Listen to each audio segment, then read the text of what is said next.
Hey guys, it's Doc, and you know, we're trying to figure out, we're doing some editing stuff, and we're trying to figure out this whole series, what we're going to put together, but we really wanted to put together one sort of summary sort of video about water flows and the mats, and since we got our final scrubber mat in where we can do all of our testing, we figured let's go ahead and let's put together one more informative section.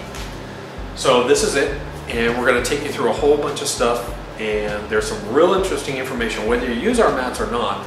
There's some real information in this section, in this video, that I want you to see. And we go over everything from this test sluice, and all kinds of different things, so water flow rates. We're going to hit you with a bunch of information. Whether you use our mats or not, you can use this information. Whether you're using miner's moss, Vortex, carpeting, it doesn't matter. We're going to talk about pitch, we're going to talk about flow, we're going to talk about a whole bunch of different things. Now, we are going to put a lot of footage of our new scrubber mat in there and a few other things, but I really think it's worth the time. If you run a sluice, if you run a high banker, if you run a dredge, whether it's recreational or more on a commercial level, this information is very important. We want to sort of combine it into this, and I think this is probably one of the more important videos that you'll watch on this, because you can really use this information. So this is over a period of about 2 days I've recorded this, so you'll probably see me in different clothes and different lighting. We got nights, we got days, and so we're going to mix it all up, so understand that. So some days I'm ugly, some days I'm really cute, who knows. But one of the first things that I wanted to address is we really didn't choose this industry. We did this research for our own and for a couple of friends of ours. We knew people in the commercial mining, and we put together this year-long study of sluices, riffles, or whatever.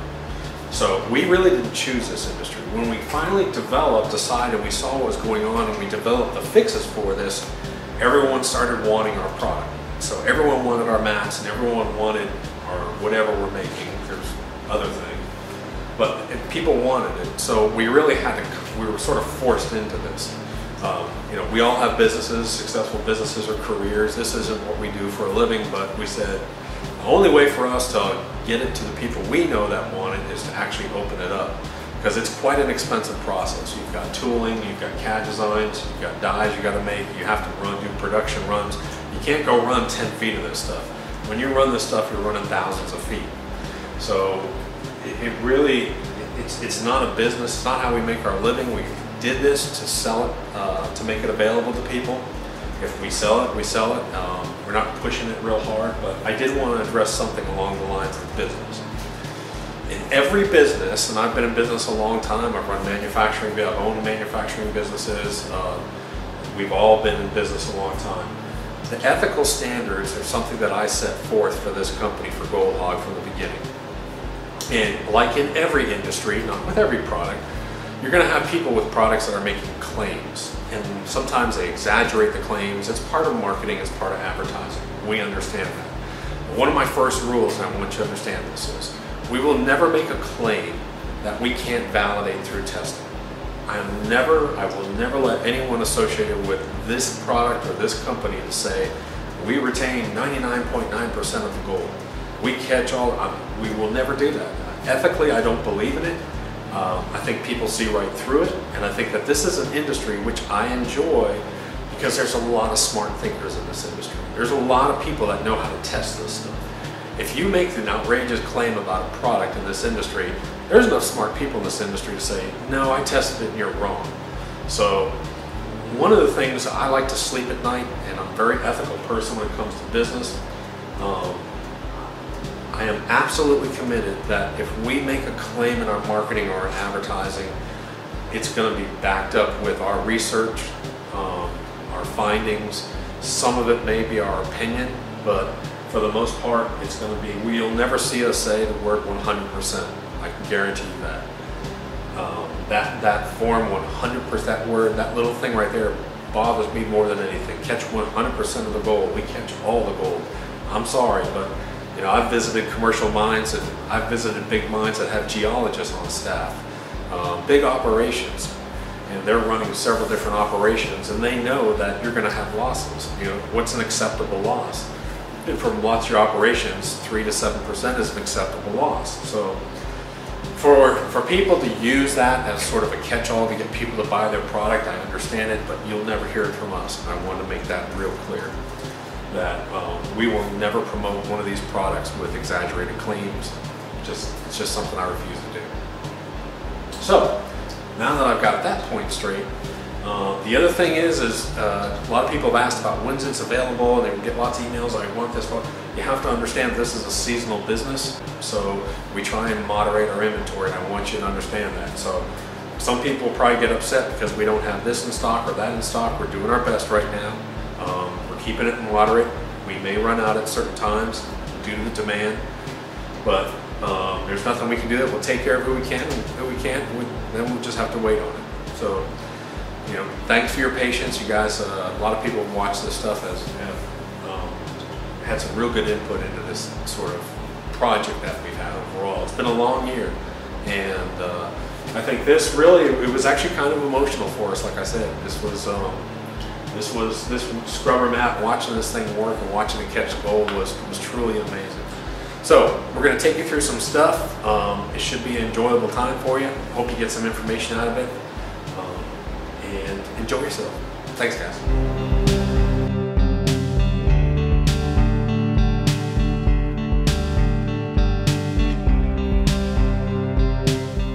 Hey guys, it's Doc, and we've gotten a couple emails from people saying, hey, how do you do your testing, and how do you guys run this, and what's your setup on your testing sluices, and so on and so forth. So I thought it'd be kind of cool for some people. For some people it's boring. So if you find this boring, stop the video now. But sort of a behind the scenes look of the lab, one of the sluices in the lab that we use. And it's kind of simple, a little bit complex, but if this thing isn't set up, it takes about 3.5 hours to get this thing set up, calibrated, make sure everything's hooked up right, make sure everything's ready for shooting and everything else, and then you've got probably another 2 hours of editing. So if you see a 10-minute video on the site, you're probably looking at about 5, 6, 7 hours worth of work, and I just thought I'd share it with you a little bit. But this is one of our sluices. It's a pretty durable acrylic sluice. The sluice itself is probably, I think it's probably about $100, $150 just in the way that it's built. But we have a steel regulator here up top that has cuts in it to allow flow to come out the bottom as well as over the top. So it's a mixing flow, so it doesn't all shoot down the sluice. And that was one of the things we had to figure out, was how do we get that water flow sort of coming out evenly like it does in a high banker. So it's sort of a mixing chamber where it mixes just like a normal grizzly box would do or header box would do, and then it falls through the sluice, because we didn't want it just shooting through the sluice. A lot of times when we're doing some of the testing, we'll have measurement guides. You can see the ruler in the background. Pretty simple, it's a ruler and tape. Then we have an adjustable system over here that we came up with. Again, pretty crude, but works. A series of screws and PVC to tilt the sluice up and down, all the way from 0 down to past, almost beyond 12 inches of pitch for a 4-foot sluice. So you're looking at 3 inches per foot if you want to go that steep. Here's an interesting little piece that we added. I wanted to show you this. It's a little swing arm protractor that we have on the end of the box, so we can actually determine the angles. It's actually pretty accurate. So that allows us to see not just how many inches, but the actual angle of the drop. And then we run bilge pumps up at the header up here. We have 3 main tubes that we run in. We run anywhere from, we can run 6,000 gallons in a 10-inch sluice all the way down to 1,000 gallons an hour.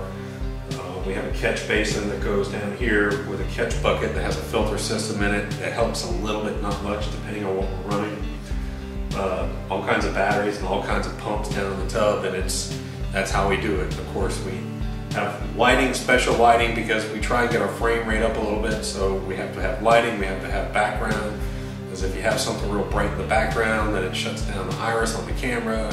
It gets pretty complicated. So all in all, I thought, I was getting ready to shoot some more testing on the scrubber mat. I figured, well, why don't I just sort of show you guys what you're looking at close up so you understand it.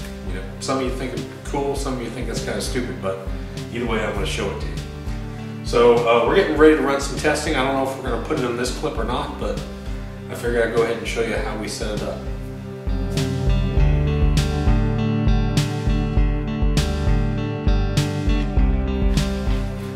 Hey guys, it's Doc, and this series of tests that we're doing, we're sort of dealing with water velocity because we get a lot of questions about, can I run the UR mat with only 1,000 gallons of flow with a recirculating pump, or 2,000 gallons of flow?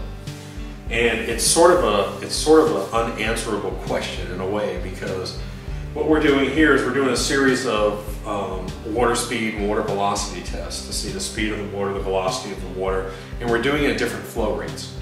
So we're going everywhere from a 0 all the way down to probably 12 inches of pitch on a 48-inch sluice bed.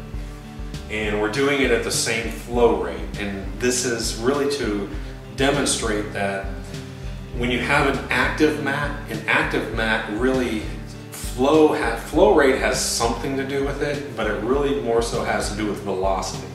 Because the water's flowing over the face of that mat, it's really the speed of the water and the velocity that's coming in contact with that mat. In other words, how active it is, how fast that's moving. And so the exchange rate, how fast is that exchange rate, and what's that fine setting or balance point. So that's what we're trying to demonstrate here. What we're trying to show is that you can get a very high velocity and a very high speed if you adjust your level of pitch. So you'll see in some of the clips that you're about to notice, this is one of our test sluice here, but you'll see in some of these demonstrations that we'll have it at a 0 pitch, and of course the water's going to flow to where it escapes, and it does that very slowly. So you have a slow water speed at 1,000 or 2,000. And as you start to drop it down, it gets lower and lower and lower. That water speed and velocity greatly increases. So to answer your question on the mats, can I use the UR mat or the scrubber mat with a low volume sluice? The answer is yes, you can, but you have to be able to tune that sluice. In other words, it's all about a setting, it's all about balance. You have 2 dials on your sluice. One is the water volume dial, and one is the pitch dial. And you've got to sort of balance one and balance the other to get that right flow. And every single piece of equipment is going to operate differently. And I don't care if it's a commercial sluice that's 30 inches wide running 20,000 gallons of water, or whether it's just a recreational sluice that's 8 or 10 inches wide running 2,000 gallons of water. The answer is every single person has to fine-tune their equipment. If you have a piece, if you have a high banker, if you have a dredge, you're going to have to make that adjustment. It's hard to tell most of the time. People generally will, the only way really to tell is to put gold in your sluice and see if you have any losses. That's really, if you're going after fine gold, then you check your losses and see if there's fine gold in it. Just because you're catching gold doesn't mean you're not losing gold. And I constantly say this again, just because you take a couple pans and test tailings doesn't mean that you're not losing gold. I mean, if you're running 100 buckets a day and you do 2 or 3 test pans, that's not going to tell you. What you really need to do is probably put some kind of nugget of gold trap at the end of your sluice that allows everything to fall in there and the majority fall out. And check that gold trap at the end of the day and see if you're losing anything. And see if you're losing it at the end of the day in comparison to what you caught. And that's the important part. When we work with some commercial mines, a lot of your commercial mines, if they hit 90% or above, they're thrilled with that kind of capture rate. You know, a 90 to 93, they start to get into the 80s, and then they're sort of, well, this thing needs to stop. We're not capturing enough. So I don't care what you do, there's going to be losses, and everything that you do, it's just you're trying to reduce them to a minimum. So one of the points that we constantly try to make with people is okay, if you have the UR mat, you're using the UR mat alone, that's fine, but you have to fine tune that balance between flow and pitch. Same thing with the scrubber mat. The scrubber mat is probably a little more versatile. It can take all kinds of different flows, but it still is an active mat. So it needs velocity to get that exchange going. So you're going to have to go in there and you're going to have to measure it. The best thing you can do is set up a test run. Have a bucket with a lot of black sand in it. Go ahead and run it through, run a bucket through, shut it down, take a look at it and see, make sure that Like on the UR mat, we like to see that the channels have they're pretty much full of, they're 3/4 full of black sand. If they're solid black sand, there's probably not enough flow, so we want to bump it up a little bit. If they're almost empty, then we probably have too high of an exchange going on. So it's that balancing act. And not just with our mats, with every mat, that's what you want to see. You're going to have to adjust it. And that's what this example sort of shows. It shows that there's a huge difference between different pitches when it comes to water velocity and you're using an active mat. Now, when it comes to passive matting, like miner's moss, when it comes to carpet, the same thing happens. Passive mattings, I talk about this pretty extensively, but passive mattings don't use, the matting itself doesn't become active. It's just passive, it just sits there and stuff falls on. And so what you have to do is you have to create an exchange, and you create that exchange through water flow and through turbulence and vortexes. So you have to have riffles or expanded metal on top of that. So what you're doing with a passive mat is you're actually using the water flow to blow out material, hopefully holding that heavier material through the water flow. So that's the difference between an active mat and a passive mat. A passive mat is passive. If you dump material on it, that material will sit there. You have to create a flow to wash away material. What you're hoping is that the heaviest materials will stay while the lighter ones go. So again, if you're using carpet or using miner's moss, the same principle applies. It's a balancing act of pitch or whatever. You can't just say, well, 15 degrees is the right thing. It's not necessarily true. Every piece of equipment is different. You have to test it before you go out. Testing your equipment is probably the most important part that never gets done by people. Take the time to test it. Set it up and test it. I can't repeat that enough. Test, test, test. It's just like looking for gold. If you talk to good commercial miners, they'll say, we're not digging if we haven't tested this ground. Why are we going to spend 2 weeks digging if we haven't already spot drilled and come up and tested material? What's our yield rate? So the same thing on your equipment. You fine tune it, get it ready for the field, and when you take it to the field, you know what's going on inside your equipment. You have the confidence. You run a ton of material through it. That's the whole point to it. That's how you get more gold. So we're gonna show you some water flow changes and some water flow rates. So stay tuned, and we're gonna run through it real quick. And I think we go 1,000 and 2,000. We could go higher, but it just becomes a mess. But you'll get the point with those two flow rates.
Gallons per hour, 6 inches per 4 feet.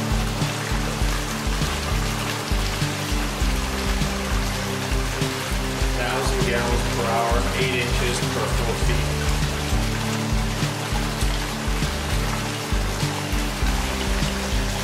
1,000 gallons per hour, 10 inches per 4 feet.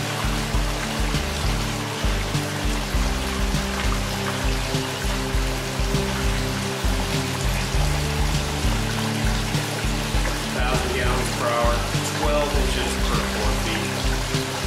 Prior was 10 inches.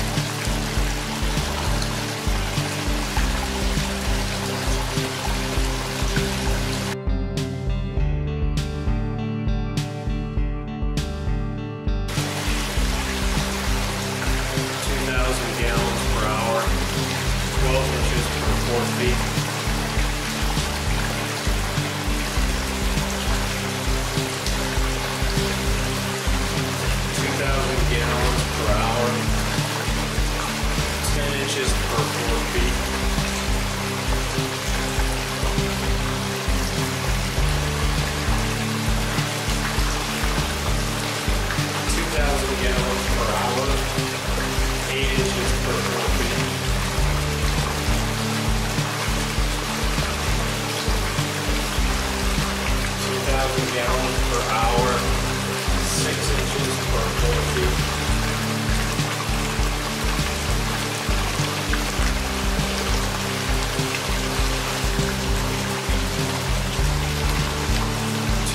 Gallons per hour, 4 inches per 4 feet.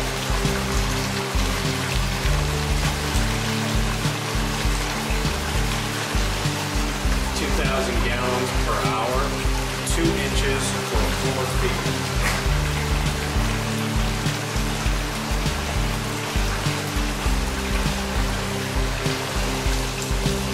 2,000 gallons per hour, 0 per 4 feet.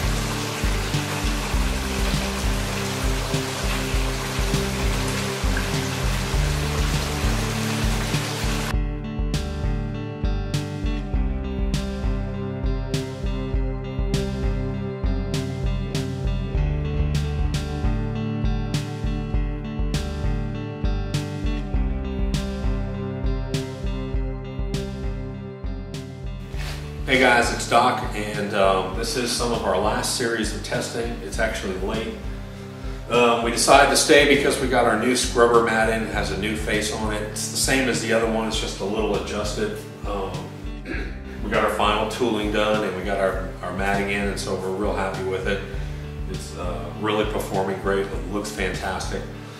So what I'm going to do is I'm going to go ahead and I'm going to set up the scrubber mat and I'm going to run a series of tests. But since this is some of our last testing on it, we thought we'd have some fun. I'll just warn you. We have a bucket. I have my bucket here.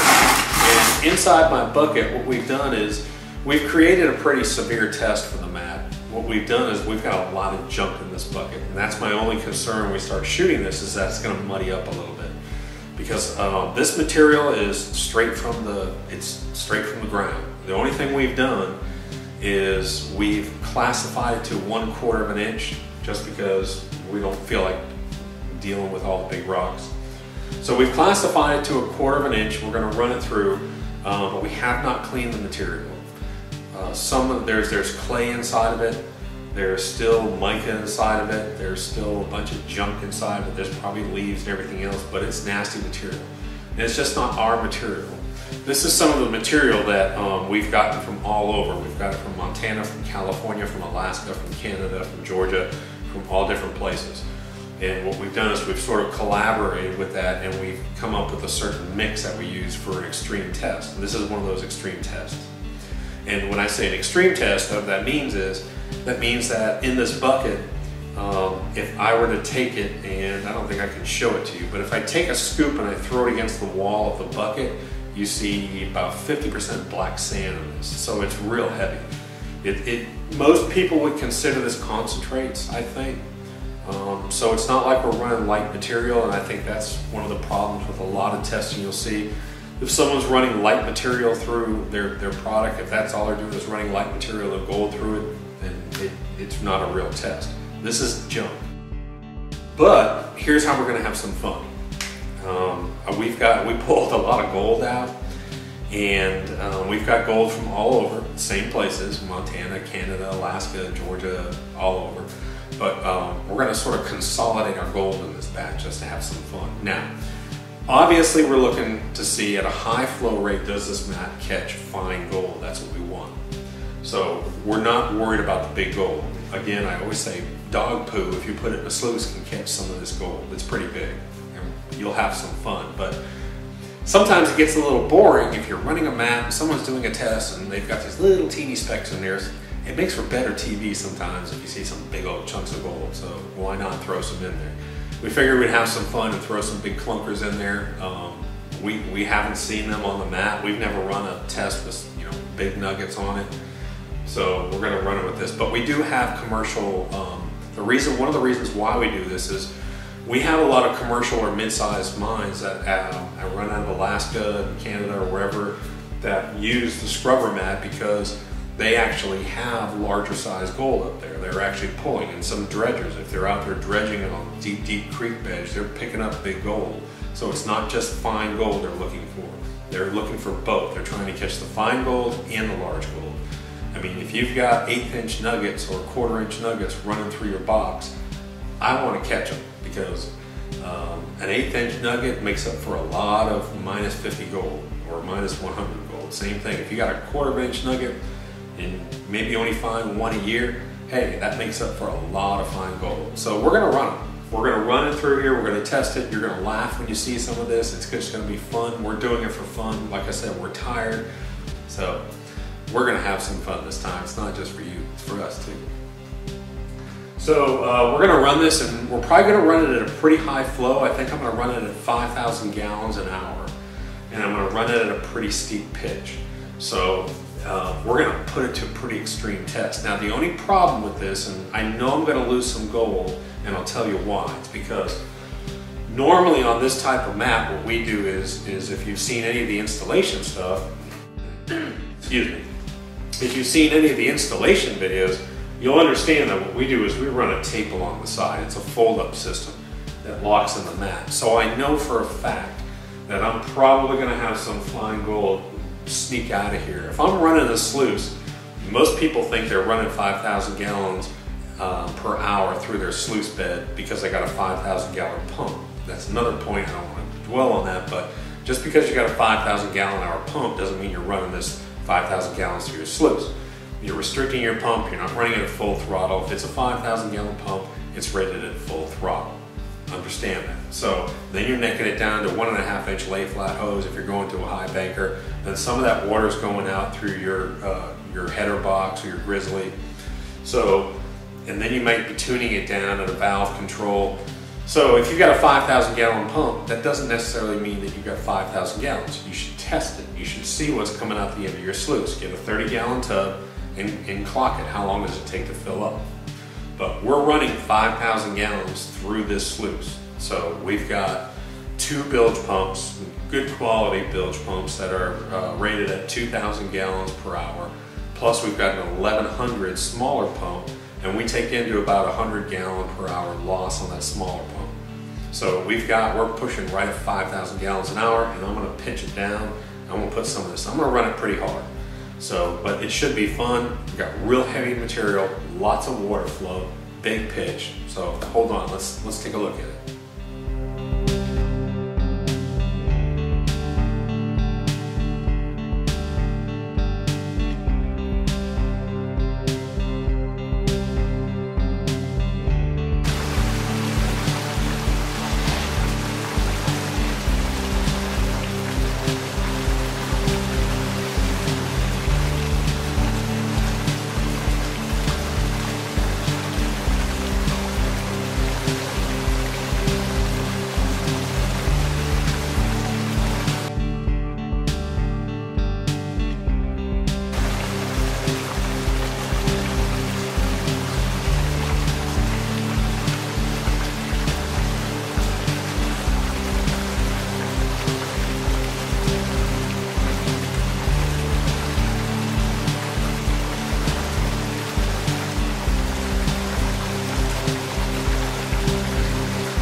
Show you we're running 5,000 gallons per hour over a 10-inch wide sluice at a 8-inch pitch overall. So it's 2 inches per floated sluice.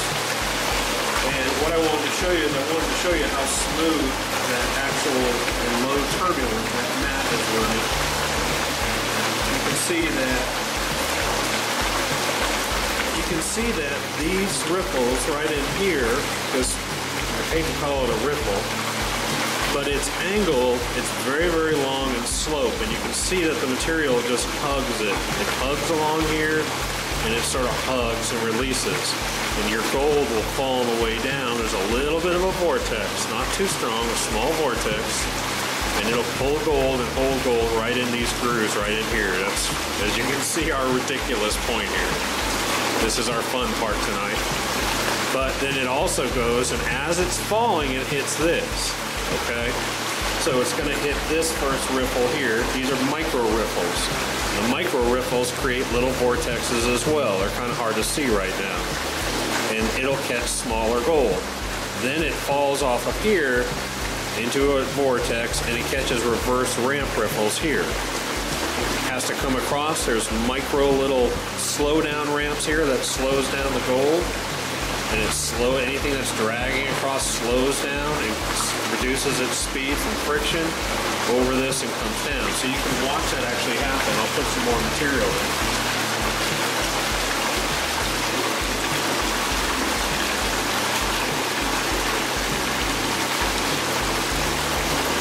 You can see how smoothly, not just the water, but you can see how smoothly the material moves over this mat. And that was our whole goal, is to have a low turbulence, lots of settling, where it starts off slow and high and gently falls into each level. So it's falling, falling, falling, lots of settling, lots of falling.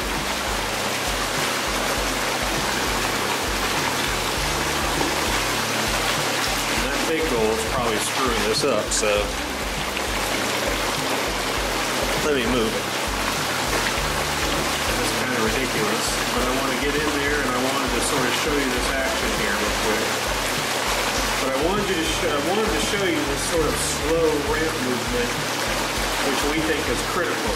So it comes in here, it slows down, it hits this small V groove, the gold is dragging, it slows here, comes down, it's sort of a reduced pitch here, into a little vortex and falls into these V grooves, which are clean and exchanged.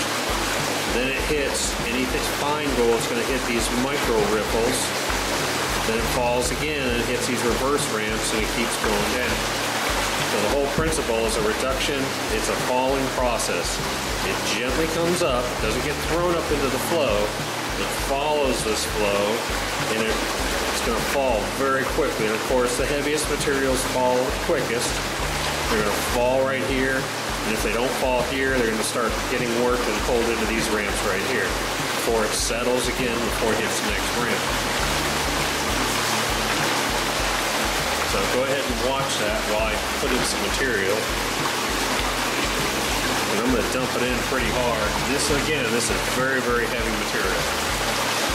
And I'm putting in a full scoop at a time on a very small portion of the mat, just so you can see it. See that working action. And what you can see is that it doesn't get thrown up into the mix like a common ripple.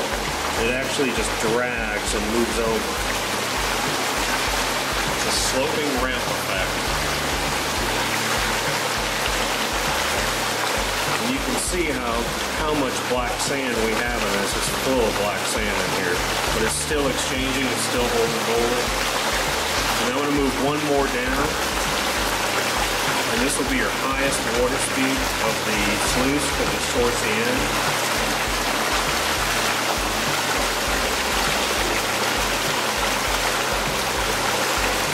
You can see how it works that material.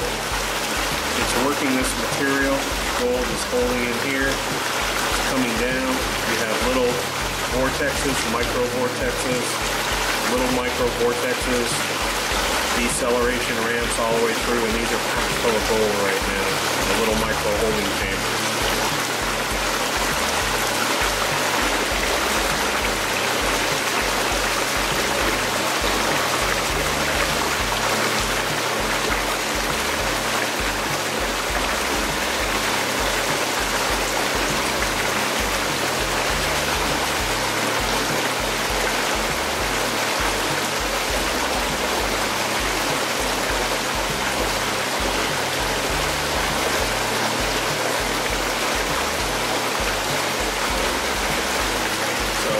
I'll just show you how I'm doing this real quick, just for fun, kicks and giggles. Like I said, it's mostly black sand and heavies that I'm working with, but I'll take it and I'll just dump it right in here. If I dump it any higher, the problem is the gold won't make it down to these little ones.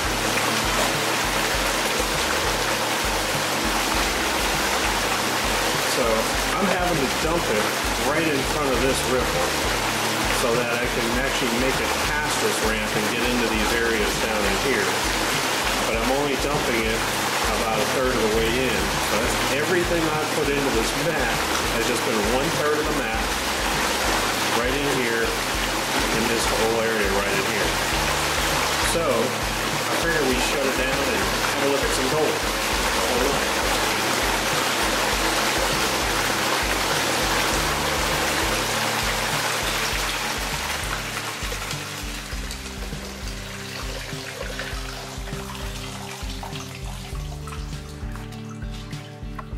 But we told you we were going to have fun tonight, so here we are, having some fun.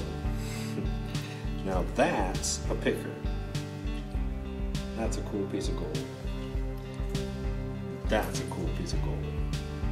We thought we'd have some fun, like I said. We thought we'd throw those into the mix along with -100s, why not? But we thought it was pretty cool, so we thought we'd throw them in. Again, it's going to be hard to see some of this gold because it will hold. When you shut this down, it's going to hold some lights, just like normal riffles do. But it's going to hold lights and darks. See all that gold that's stuck in there. Main thing, you can see these deep channels in here. You can see that gold right in there.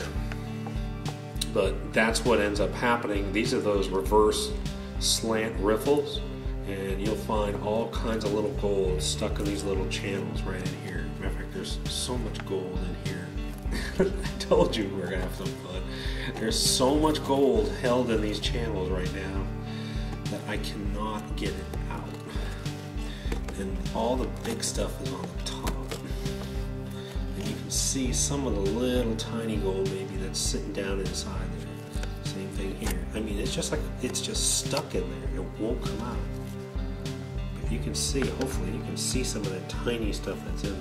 I don't know if you can or not. I'm going to get a little scoop of water. I'm going to try and blow some of that out if I can. I'm going to blow the gold out of your mat.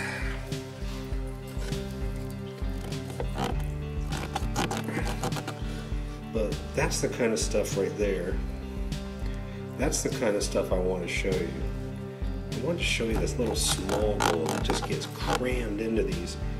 It just gets crammed into these little nooks right here. Can't look at it that way. I gotta look at it that way.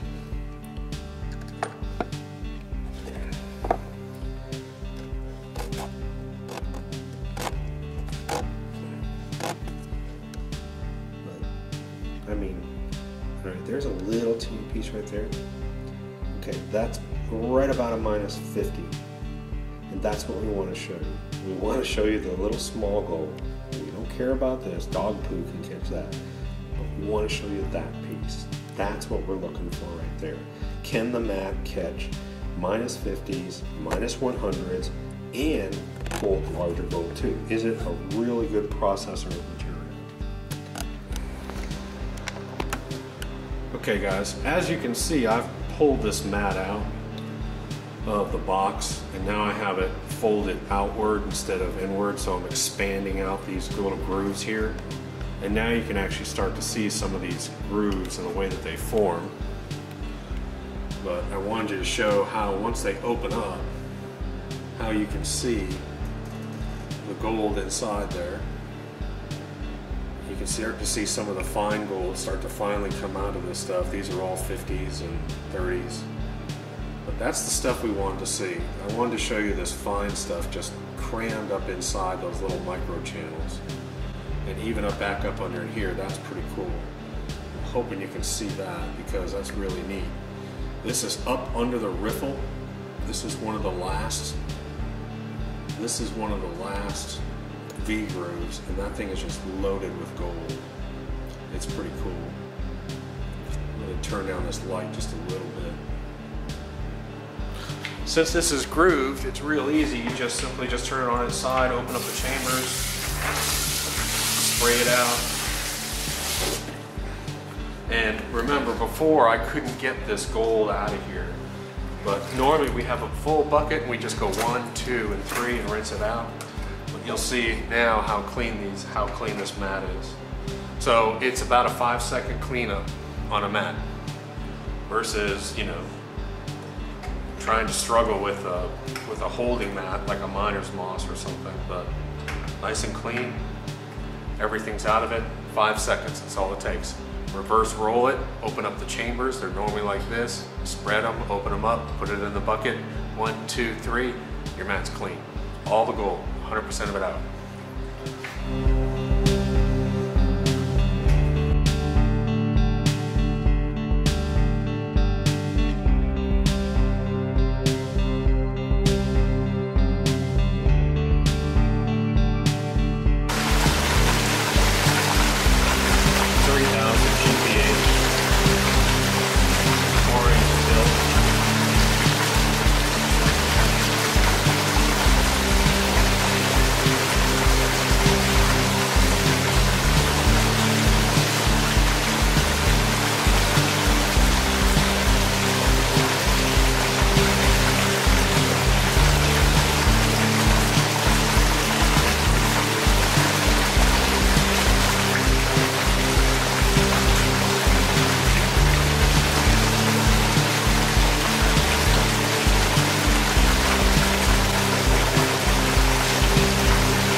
Okay guys, so here is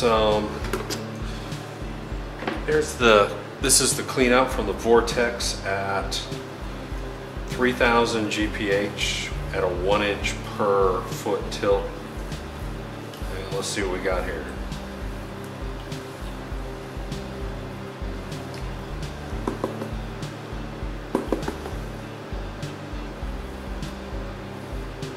we should have some gold in here.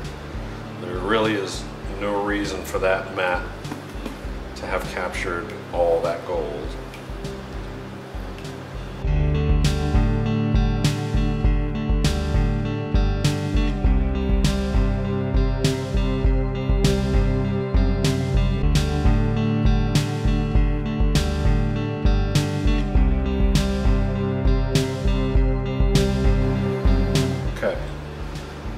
So,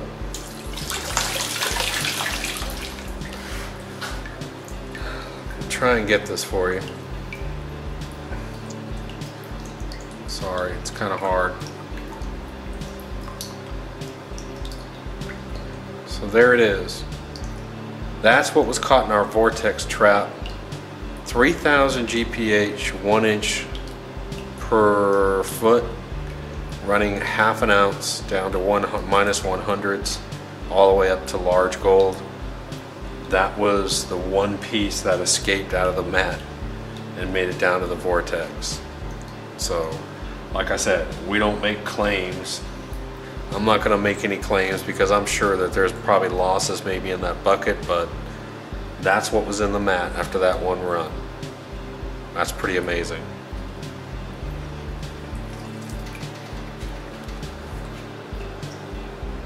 Alright, we're just playing around here, guys, and we just ran 3,000 GPH, so I'm going to fire this back up. I'm going to fire it up at 2,000 only.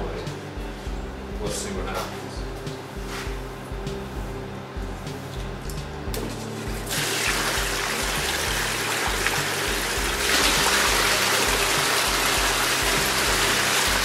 Alright, so we just did a run at 3,000 GPH, and of course I got a mop in here now. 3,000 GPH, and I've reduced it down to 2,000 GPH. So I figured I'd actually let you see the mat at 2,000 GPH and see if it's still working.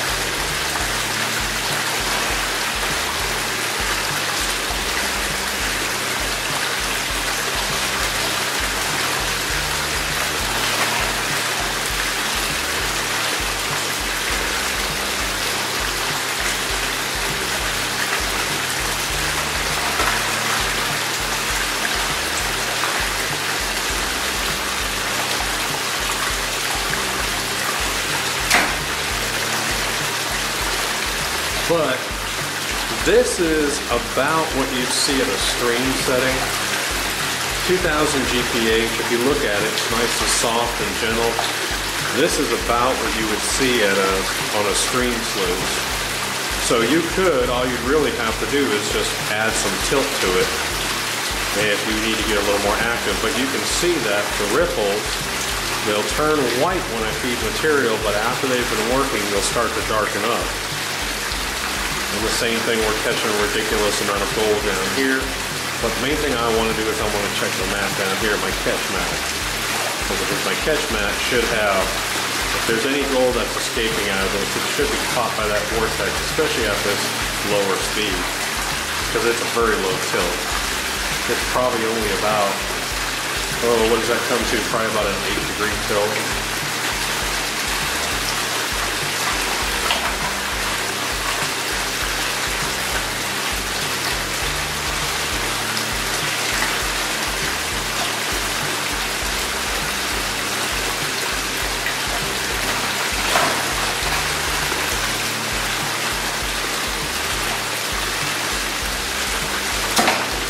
That was a pretty big load I just put in. And you can see that even at 2,000 GPH, the mat is actively exchanging. In other words, that material is not sitting inside of these areas, which is what I'm concerned about. I want to see these areas clear as well as this area.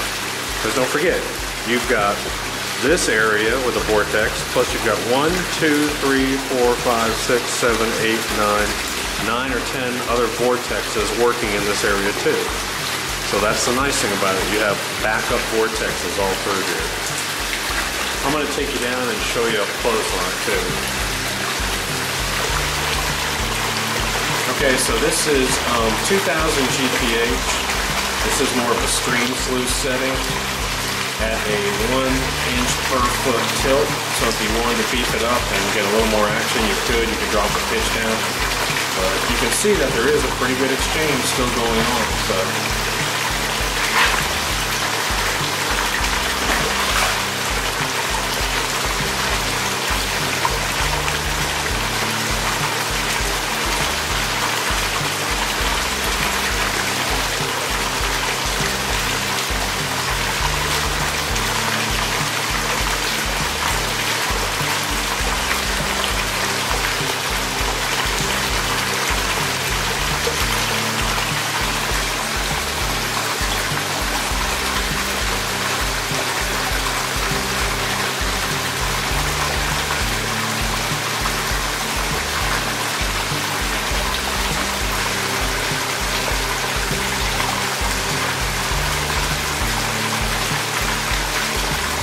something else I wanted to show you here. You can see that those little V grooves slow down the gold, and that gold doesn't want to go up that ramp.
Okay guys, so actually I didn't even, it's too cold outside, it's about 20 degrees outside, so I didn't empty out the last one, so there should be one piece of 50 gold in here, I think, from the 3000 test.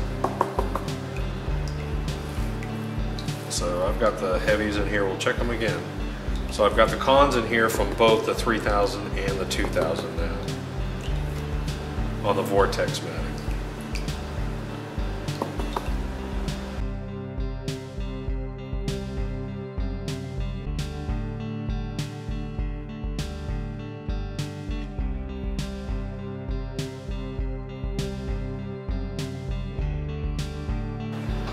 So there it is, there's that one little 50 from before, and I don't see anything else.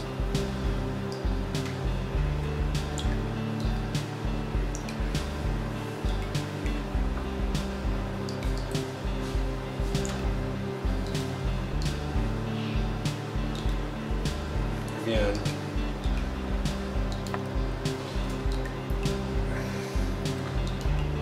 there's that one little piece of 50. And I left the 3000 and the 2000 cons in here, so there's one little piece of 250 right there. That's that same piece that was in here before. So I've pretty much got close to zero loss on this mat, which I'm not going to say zero loss, but because there might be some in the bucket that actually went over both the Vortex and whatever. But honestly, if this mat at 2000 GPH at only about a 8 degree tilt, 8 to 9 degree tilt, that Vortex should have caught any losses from this mat. So that's pretty exciting for us. This is the mat that we used at the 3000 and 2000. So I ran 3000, we did a shutdown, we left the mat the way it was. We ran it again at 2000, and then I left it overnight to sell. So I've never done this before, so I'm going to try this. But I'm actually going in and with a small brush and trying to clear away some of this material. And then I may even shoot it with a microscope if I can get that close to it. But I got my jeweler's eye, because I'm gonna see if, I don't know if you can see this or not, but I'm gonna try. But I want you to be able to see, and I don't know, I'll be honest, I don't know if this will work through a video camera or not. But I want you to be able to see some of the fines in here. Hold on one sec. But I want you to be able to see some of these fines in here. And hopefully this will be kind of a cool way that you guys can take a look at it. But this isn't even in the micro riffles, this is actually in the larger riffles. And I've got 50s, I've got 30s, 100s, along with this other ridiculous large gold in here. But I want to try and get you to sort of see some of this, so that you can actually see what goes on inside this mat. And that's the important part. So again, I'm just going to gently start to brush away. And I'm pulling a ton of gold with this. But I'm just trying to reveal layer after layer gently, so that you can see it as well. But this is right here, this is the kind of stuff that I want you to see.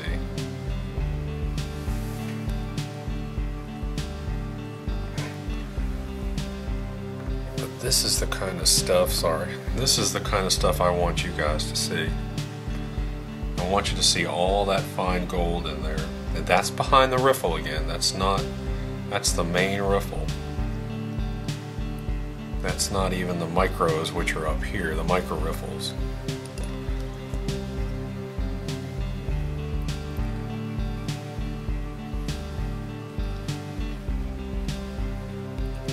I'm just going to try and pull away layer by layer, and every time I pull away a layer, I'm just scraping gold and heavies away.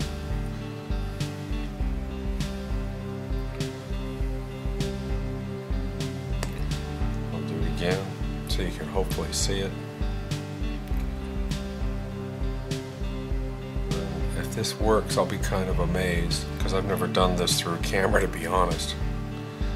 I don't know how lenses work with each other. We're about to find out. I'm either an idiot or a genius, one of the two.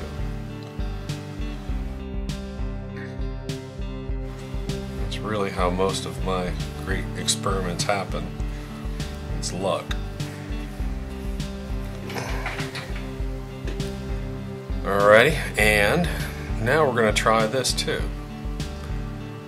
I want to try getting in so you can see some of this with a magnifying glass. But you can see, now I've already pulled away most of the gold. I'm just trying to get down to the fines.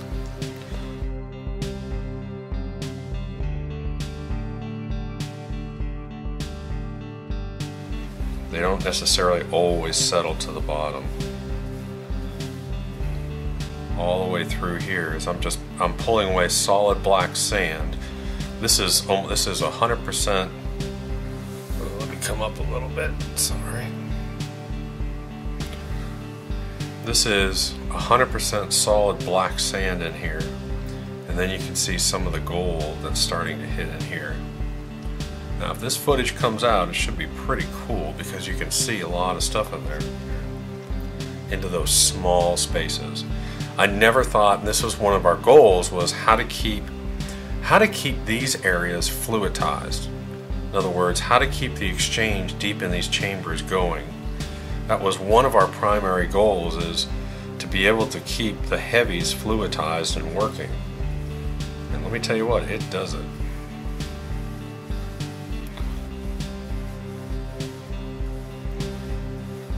It's, after letting it sit for a night, it's so heavy and so compact, it's like concrete now. So let me get my groove scraper. This is actually a gold density tester. I don't know if you know what that is, but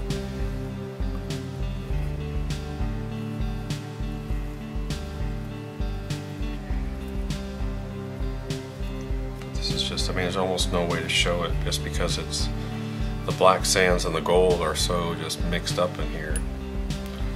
And you can see this row that I just pulled out. this road that I just pulled out here. It's just full of black sand and gold.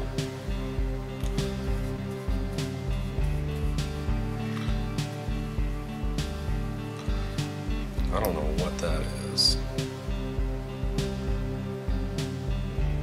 See that piece right there? That's a stringer piece of gold. That is a long, long, thin piece of gold. And honestly, I don't know many mats that can catch that easily. And that's the thing. If eventually that stringer gold falls sideways into a channel and gets buried. That thing was buried deep, deep, deep. That is really cool. I have never seen that piece of gold before. I really haven't. These are the, so you go from the riffle over here down to the V grooves. Then you hit, this is the first micro riffle, 1, 2, 3, 4 micro riffles. Then you go to, this is a separation ramp, and then you have the reverse ramps down here. And then it comes down, and then you actually hit the micro V's right before the next ramp. And you can see where the mat actually connects. That this is the connecting part that's it's been glued by, and it'll actually hold gold too. But you know, we left this mat wet sitting for days and days, and it just shocks me that it doesn't come apart. And it stays together. So you can see that gold in there. That's pretty cool. That's what I want you to see there.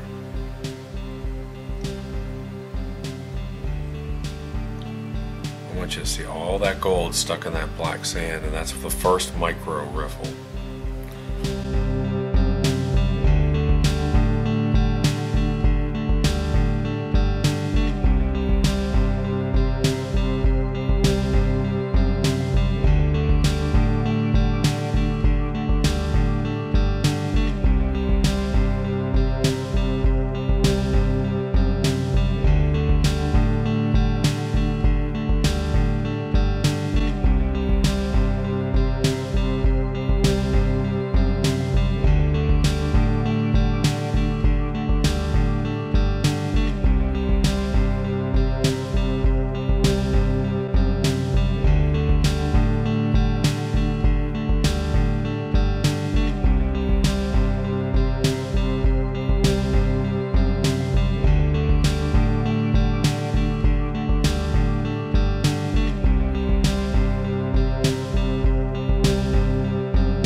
So we finished running, we ran a whole bunch of tests. We did 5,000, 4,000, 3,000, and even 2,000. And I did 2,000 at a very low pitch, at only 1 inch per foot. Just to show you that this mat will actually work in a stream sluice and work very well in one. So active exchange on it. We went down to the Vortex matting on all of it. When we really bumped up the mat, we were at 5,000, we picked up a couple losses. Probably saw 4 or 5 colors in the Vortex matting. As we came down with it, 3,000, I think we saw 1 piece of 50, and 2,000, we didn't see any additional. So I left the 1 piece of 50 in there.